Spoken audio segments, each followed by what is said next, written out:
Eh bien, bienvenue dans cette formation. Nous allons voir immédiatement comment créer et développer une entreprise du bâtiment rentable sans passer toute sa vie au travail. Et puisque dans le bâtiment, on n'a pas de temps à perdre, eh bien, démarrons tout de suite. Alors pour commencer, regardons les résultats qu'on peut obtenir dans le monde du bâtiment.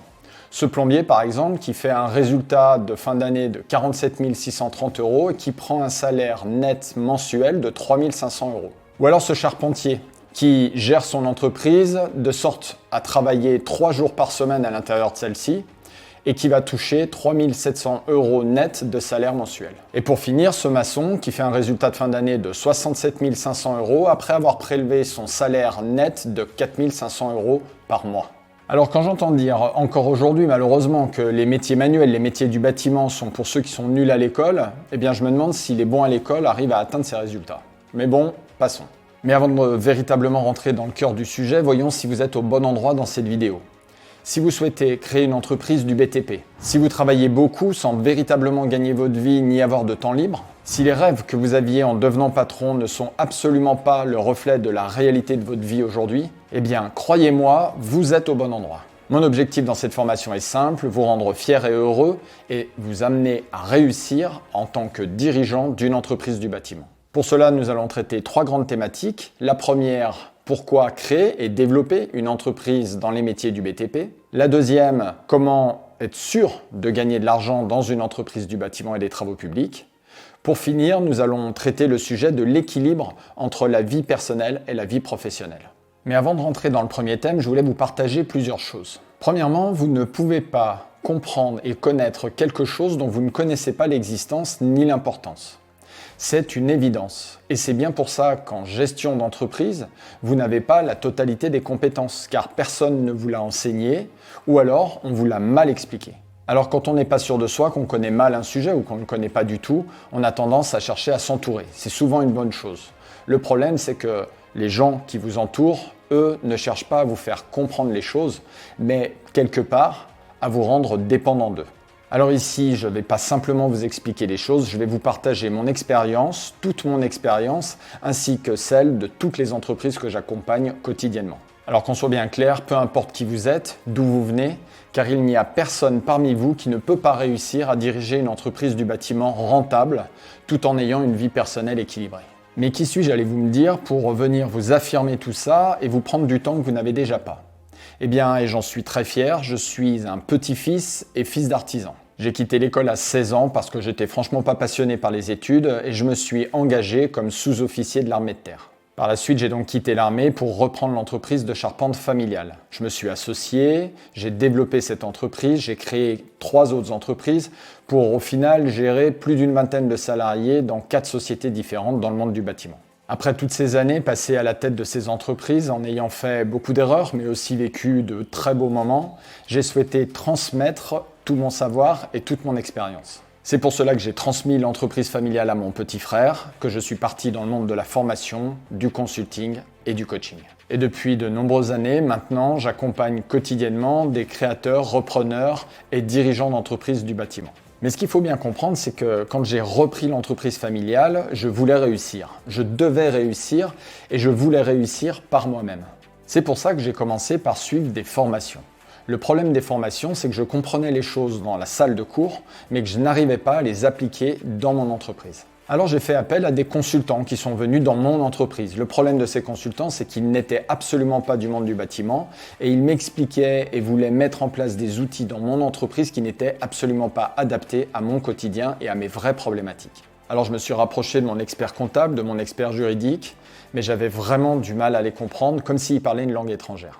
J'ai aussi essayé de discuter avec d'autres patrons qui étaient eux-mêmes dans le monde du bâtiment ou ailleurs. Le problème, c'est que quand je leur posais une question, en fait, ils me donnaient leur avis, leur vision du monde et non pas ce dont moi j'avais besoin. Alors je me suis dit que rien ni personne ne pouvait pour moi quoi que ce soit et je me suis mis à travailler toujours plus. Eh bien, croyez-moi, quand on fait toujours plus de quelque chose qu'on ne comprend pas, qu'on ne sait pas, qu'on ne maîtrise pas, eh bien, ça nous emmène à des résultats catastrophiques. C'est comme ça que j'ai même liquidé une de mes entreprises et je vous passerai l'état de ma vie de famille et de mon état de santé personnelle dans ces moments de ma vie. Jusqu'au jour où j'ai découvert le coaching. Grâce à mon coach, j'ai pu comprendre les choses, comprendre comment les implémenter dans mon entreprise, comment me les approprier pour pouvoir atteindre, étape par étape, les objectifs que je m'étais fixés. Grâce à ce travail et cet accompagnement, j'ai enfin pu avoir des entreprises du bâtiment rentables.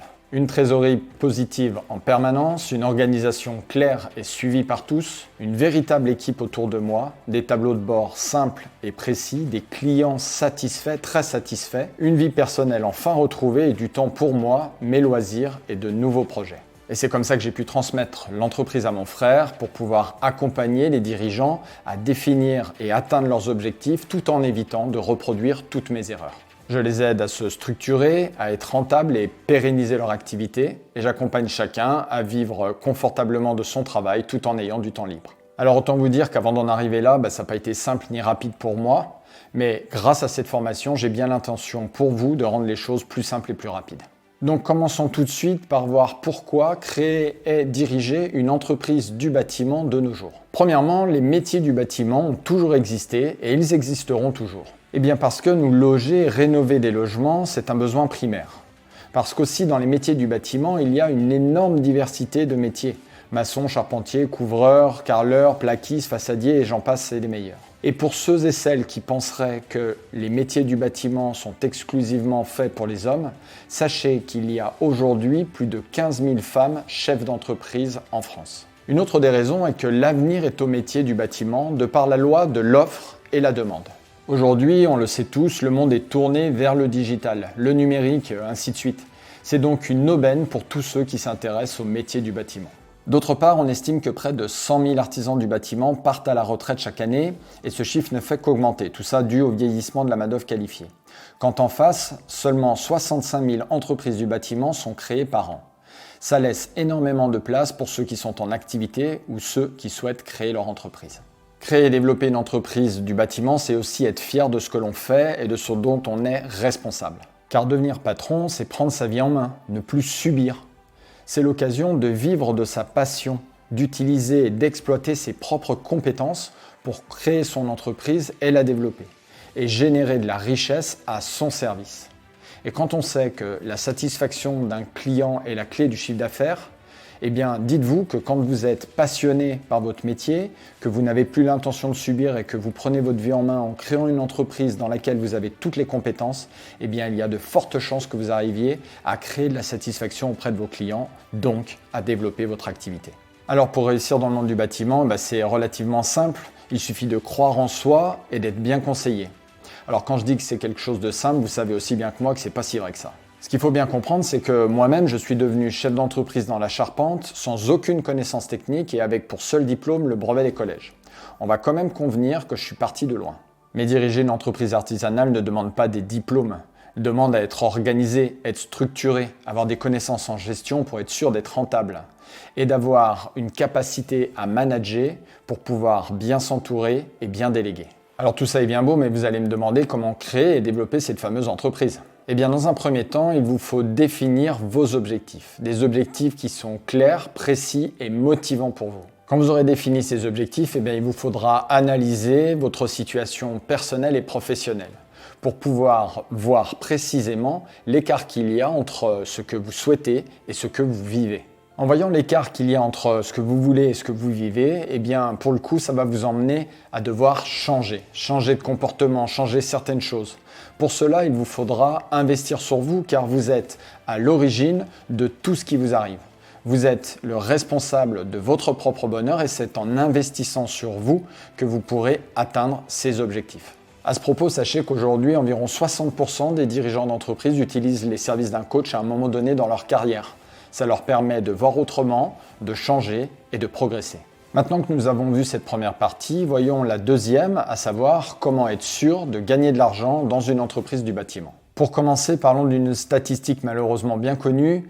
Un dirigeant sur deux va cesser son activité durant les 5 premières années. Cette cessation d'activité n'est pas liée à ses compétences techniques, mais à ses compétences en gestion d'entreprise. Ce qu'il faut aussi savoir, c'est que ce dirigeant qui va pérenniser son activité au-delà des 5 ans est quelqu'un qui maîtrise la rentabilité de son entreprise, ce qui lui permet de sortir en moyenne en France un salaire net mensuel de 3 000 €. C'est quand même pas rien et ça permet une certaine liberté financière. Alors la question est de savoir comment être sûr que l'on gagne de l'argent dans son entreprise. Eh bien la clé, c'est le calcul du prix de revient et de vente de l'heure. Car dans le monde du bâtiment, même si vous prenez des coefficients sur vos matières, la clé de la rentabilité est derrière la main-d'œuvre. Est-ce que vous prévoyez assez d'heures? À quel taux horaire vous vendez cette heure et pourquoi vous le vendez à ce taux-là? Et est-ce que ce montant vous permet d'absorber toutes les charges de votre entreprise? En plus de cela, je vous invite fortement à contrôler le coût de vos achats de matières premières. Ce n'est pas tout de négocier des tarifs avec vos fournisseurs, mais prenez véritablement le temps de contrôler la facturation de vos fournisseurs pour vérifier que les prix qui vous ont été donnés et que vous avez rentrés dans votre devis sont bien les montants qui vous sont facturés. Je vous assure, vous allez avoir quelques surprises. Donc, en maîtrisant votre coût horaire, en suivant le nombre d'heures effectuées sur vos chantiers, en contrôlant vos achats de matières premières, vous pourrez identifier précisément la rentabilité ou non de chacun de vos chantiers. Et l'avantage dans tout ça, c'est que vous pourrez vous mettre à comprendre pourquoi ça ne fonctionne pas, pourquoi ça fonctionne, pour pouvoir faire toujours plus de ce qui fonctionne et régler les problèmes dans ce qui ne fonctionne pas, voire même arrêter ce qui ne fonctionne pas. Un autre conseil que je peux vous donner, et qui va peut-être vous paraître bizarre, c'est d'arrêter de vous développer. Arrêtez de vous développer pour vous structurer. Il faut stopper cette fuite vers l'avant qui vous fait courir vers du chiffre d'affaires pour pouvoir générer de la trésorerie, mais en aucun cas vous permettre d'être rentable. Quand vous aurez tous ces éléments, eh bien vous pourrez construire des outils et des tableaux de bord de gestion qui vous permettront au quotidien d'être renseigné simplement et efficacement pour pouvoir suivre la réussite de votre projet. Passons maintenant au troisième point qui est peut-être le plus important, à savoir comment équilibrer sa vie professionnelle et sa vie personnelle. Ce qu'il faut déjà bien comprendre, c'est que trop travailler devient contre-productif. Plusieurs études ont prouvé qu'au-delà de 8 heures de travail par jour, la productivité décroît et l'impact sur la santé peut devenir dangereux.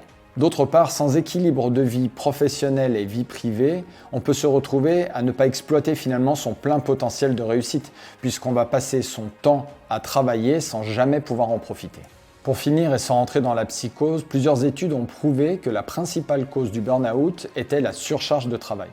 Le burn-out toucherait principalement les personnes fortes de caractère, motivées et combatives. Je ne sais pas ce que vous en pensez, mais pour moi, on est quand même dans le stéréotype de l'artisan du bâtiment. Alors avant de poursuivre, permettez-moi de vous partager quelques citations qui pourront peut-être vous inspirer. Il faut travailler pour vivre et non pas vivre pour travailler. Je vous avoue que j'aime bien cette citation parce qu'elle me permet de remettre le travail au bon endroit dans ma vie. Choisis un travail que tu aimes et tu n'auras pas à travailler un seul jour de ta vie. Alors je vous avoue que j'aime beaucoup cette citation aussi parce qu'elle reflète plutôt bien mon quotidien. Une fois que tout ça est dit, voyons concrètement comment équilibrer sa vie personnelle et professionnelle. Eh bien en premier lieu, il faut être rentable. Eh bien oui, parce que quand on n'est pas rentable, on n'a pas de trésorerie et quand on n'a pas de trésorerie, on y pense en permanence, 24 heures sur 24. L'avantage d'avoir de la trésorerie, d'être rentable, c'est qu'on est beaucoup plus serein et on a les moyens et le temps de faire des erreurs. Ensuite, il vous faudra aussi identifier la part du problème qui vous appartient. Et oui, parce que beaucoup de chefs d'entreprise se sentent indispensables. Indispensables vis-à-vis de leurs clients, vis-à-vis de leur entreprise. Ils ne veulent pas déléguer, ils ont confiance en personne et seul le travail est important dans leur vie. Alors, je vous laisserai juger si tout cela est aussi vrai qu'on vient de le dire. Mais quoi qu'il en soit, ça va vous poser un problème dans votre vie personnelle. Vous devrez aussi organiser et prioriser vos tâches. Il sera très important pour vous d'identifier le temps indispensable à passer dans l'entreprise, mais aussi le temps indispensable à passer pour vous et votre famille. Et si le temps que vous ne passez pas en famille ne vous paraît pas si grave, je vous assure que c'est le temps que vous regretterez le plus dans quelques années. Face à toutes vos responsabilités, vous serez sûrement amené à confier et déléguer certaines de vos tâches. L'avantage de savoir déléguer et de bien le faire, c'est d'avoir la certitude que le travail est bien fait, mais aussi de pouvoir vous-même avoir la liberté de faire tout autre chose. Comprenez bien ici que travailler moins dans votre entreprise et de passer plus de temps pour vous personnellement vous rendra plus efficace. Et quand on est dirigeant d'une entreprise du bâtiment, ce qui est important, ce n'est pas le temps que vous allez passer dans l'entreprise, mais l'efficacité que vous allez lui donner. Après avoir dit tout ça, on peut donc faire une synthèse sur le monde du bâtiment et définir 3 grandes vérités. La première, c'est que l'avenir est au métier du bâtiment et des travaux publics. La deuxième, c'est qu'on peut tous réussir et gagner de l'argent dans une entreprise du bâtiment. Et la troisième, c'est qu'on peut être le dirigeant de cette entreprise du bâtiment et en même temps être libre. En comprenant tout ça, vous avez maintenant l'opportunité de mettre vos talents à votre profit. Vous avez l'opportunité d'arrêter de travailler plus, mais de travailler mieux. Vous pourrez gagner de l'argent de façon durable. Vous avez l'opportunité de ne plus être seul à ramer dans votre entreprise et de profiter de votre vie personnelle. Mais à ce stade, je suis à peu près sûr que vous vous posez tous la même question, à savoir par quelles étapes passer pour mettre en œuvre tout ce qu'on vient de voir et être sûr de réussir. Eh bien moi aussi, je me suis posé les mêmes questions et voici les réponses que je peux vous apporter. Ces étapes sont selon moi au nombre de 8. La première est la définition d'objectifs. Il vous faudra savoir quel sens a votre projet, quels sont vos objectifs de vie personnels et professionnels. Vous devrez, après cela, analyser votre situation actuelle et définir précisément où vous en êtes aujourd'hui. Et après, et seulement après, vous devrez travailler sur la structuration, la restructuration ou la création de votre entreprise. La deuxième étape consiste à calculer précisément le prix de revient et de vente de votre entreprise. À la vue de ce calcul, en fonction de vos objectifs et de votre structuration, vous pourrez réaliser votre business plan. Ce business plan vous dira si votre projet est viable et sous quelles conditions. Vous pourrez aussi le transmettre en cas de besoin à des partenaires externes. La troisième étape consiste à l'organisation de vos relations avec vos fournisseurs et vos partenaires. Par exemple, avec votre expert comptable, avec qui il faudra définir précisément les délégations que vous allez lui donner, ou avec vos fournisseurs de matériaux pour négocier des délais de paiement ou des conditions d'achat. La quatrième étape concerne vos clients. C'est une étape qui vous permettra d'étudier la stratégie commerciale que vous allez devoir mettre en place, comment gérer vos relations avec vos clients et quels indicateurs de performance commerciale vous allez mettre en place au cœur de votre entreprise. La cinquième étape consistera à mettre en place et créer, si besoin, des bordereaux de prix personnalisés dans l'entreprise. Ceux-ci vous permettront de faire des chiffrages précis et rentables. Ils vous permettront aussi de gérer correctement vos chantiers et de vérifier que chacun d'entre eux est bien rentable. La sixième étape consistera à structurer la partie administrative de votre entreprise pour que chacun puisse y trouver facilement toutes les informations nécessaires au bon fonctionnement de votre entreprise et de veiller à ce que la gestion de la trésorerie soit totalement sous contrôle et parfaitement maîtrisée. La septième étape, et non des moindres, est liée au management, à l'organisation des relations humaines dans votre entreprise, à votre capacité à organiser et déléguer le travail, à gérer les conflits et à être un leader aligné avec ses valeurs. La huitième et dernière étape consistera à pérenniser votre activité, pérenniser votre entreprise. Pour cela, vous devrez apprendre à gérer votre temps pour tenir dans la durée justement et sécuriser votre activité. Ces 8 étapes sont celles que j'ai appliquées moi-même et qui m'ont permis de réussir et celles que j'applique quotidiennement dans les entreprises que j'accompagne. Alors s'il est vrai qu'avec tous ces éléments, vous pouvez continuer à avancer seul et je vous le souhaite réussir, vous pouvez aussi faire le choix de travailler avec moi pour que je puisse vous faire gagner beaucoup de temps, beaucoup de sérénité et vous apporter la certitude que vous atteindrez vos objectifs. Mon programme d'accompagnement a un nom, BTP Performance. C'est un programme de gestion globale d'entreprise que j'ai créé spécifiquement pour le monde du bâtiment. Qu'on soit bien clair, BTP Performance n'est pas une formation. C'est un véritable programme d'accompagnement pour votre réussite. BTP Performance s'appuie sur 3 grands piliers. Le premier est l'acquisition de connaissances à travers plus de 50 modules de formation. Le deuxième pilier est la transformation de ces connaissances en compétences au cœur de votre entreprise grâce à des outils, des ressources et des tableaux de bord opérationnels. Le troisième pilier est peut-être le plus important car c'est lui qui vous permet de réussir. Je vous accompagne personnellement, quotidiennement, à travers un suivi et des coachings individualisés. Pour exemple, voici le résultat que nous avons atteint avec un des dirigeants que j'accompagne.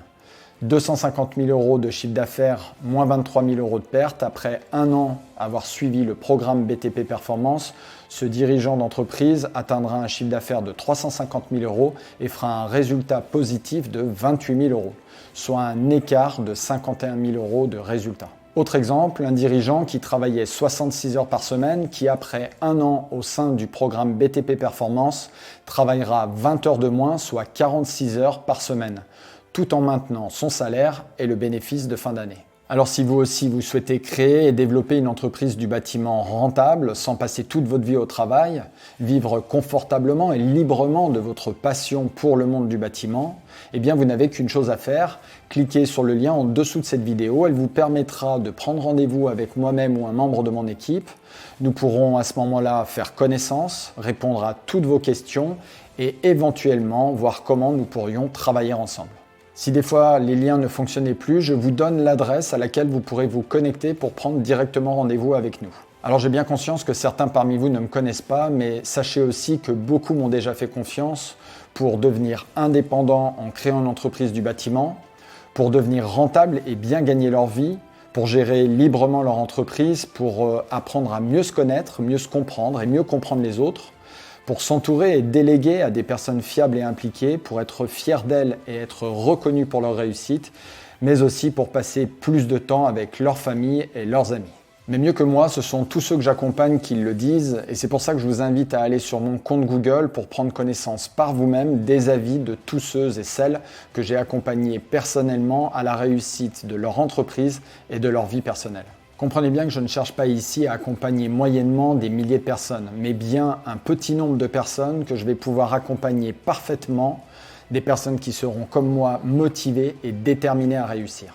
Alors avant de cliquer sur le lien comme beaucoup pour prendre ce rendez-vous, permettez-moi de vous rappeler pour qui est fait cet appel gratuit. Si vous souhaitez créer de zéro ou développer votre entreprise du BTP, quel que soit le métier ou le corps d'état, si vous souhaitez véritablement réussir, pas juste essayer, si vous êtes déterminé et prêt à apprendre et travailler pour cela, si vous avez vraiment envie de changement dans votre vie et dans votre entreprise, et si vous êtes convaincu que la gestion globale de votre entreprise est la clé de votre succès à venir, mais que vous ne savez pas par où commencer, eh bien cet appel gratuit est fait pour vous. N'hésitez pas à cliquer sur le lien en dessous de cette vidéo. Avant de vous laisser, et pour finir cette formation, je tenais à vous partager les témoignages des dirigeants et des personnes que j'ai accompagnés dans le cadre de BTP Performance. Commençons par Vincent, qui est un charpentier, qui me dit « Voilà plusieurs années que je subissais mes problèmes en gestion d'entreprise sans savoir quoi faire.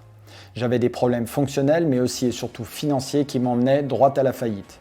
Aujourd'hui, l'entreprise n'a jamais eu autant de trésorerie sur son compte.